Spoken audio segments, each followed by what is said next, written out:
¿Es habitual utilizar la expresión estoy estresado cuando estamos nerviosos, tensos y nos sentimos incapaces de relajarnos? Pero ¿cuáles son los signos que realmente indican que una persona sufre estrés? Sí, es habitual, efectivamente, decir que estamos estresados cuando estamos nerviosos, tensos. Y los síntomas más habituales es que estamos con urgencia, que tenemos que hacer algo y no tenemos tiempo suficiente, que estamos nerviosos, que estamos tensos. Cuando estamos bajo la presión del estrés, bajo la presión de una demanda que no podemos atender, nos activamos y eso es estrés. Y cuando tenemos la sensación de que no vamos a llegar a tiempo, pues eso es una amenaza y eso es ya una emoción, es la emoción de ansiedad, de alerta, que bueno, pues suelen ir juntas. Y los signos más importantes son nerviosismo a nivel subjetivo, a nivel cognitivo, a nivel de experiencia, activación fisiológica a nivel de tensión muscular, tasa cardíaca, aumento de tasa respiratoria, etc. Y cambios en la conducta, de manera que nuestra conducta se vuelve más rápida, más nerviosa. En la actualidad, la sociedad tiende a confundir estrés con ansiedad. ¿Cuál es la diferencia? Bueno, la diferencia es que estrés es un proceso más general que la ansiedad. La ansiedad es una emoción en un caso particular, en una situación concreta. El estrés es una situación general ante las demandas del medio, cualquier tipo de demanda, como pueda ser pues que hace frío o que hace calor y tenemos que conservar una temperatura constante y entonces tenemos que o tensar los músculos para calentar o sudar para enfriarnos, y eso es un proceso de estrés.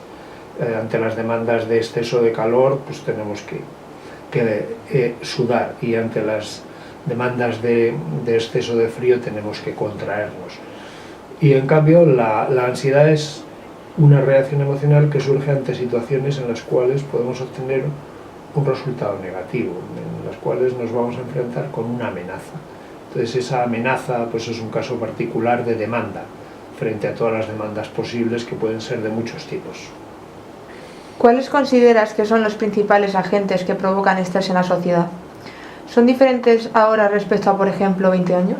Sí, las circunstancias que nos demandan hoy son distintas a las que nos demandaban hace 20 años.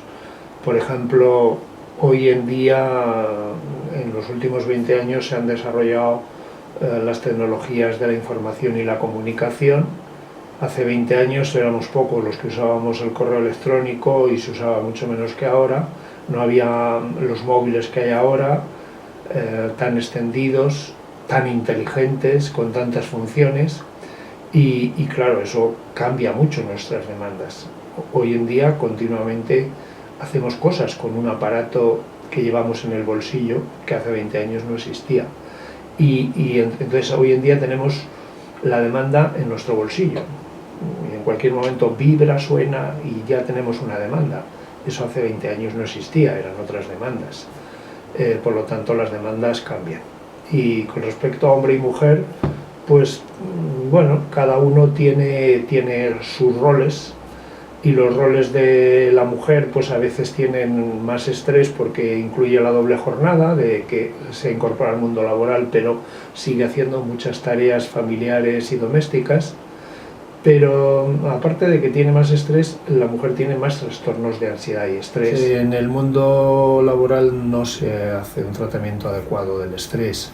Cuando se pregunta a las empresas que si han establecido sistemas de prevención de riesgos laborales que incluyan los riesgos psicosociales, incluidas esas condiciones de trabajo estresantes, la mayoría de las empresas no lo ha implementado, esos protocolos de prevención, de manera que no se está haciendo lo que se debería estar haciendo, que lo marca la Ley de Prevención de Riesgos Laborales. ¿Qué se debería hacer? Se debería dar información, porque el estrés, cuando estamos informados, se maneja mejor que cuando no sabemos lo que es. Cuando no sabemos lo que es, el propio estrés y la propia reacción de estrés se pueden volver más estresantes porque no sabemos qué nos pasa. Pero el estrés también puede bloquearnos y perjudicar mucho nuestro rendimiento, y puede incluso afectar negativamente a nuestra salud física y a nuestra salud mental. De manera que si se hace bien, pues los trabajadores estarán más a gusto y rendirán más, y en cambio si se hace mal, pues lo que va a haber es un problema de malestar, falta de satisfacción con el trabajo. En el caso de los estudiantes, ¿de qué manera afecta en su rendimiento el estar sometidos a situaciones de estrés?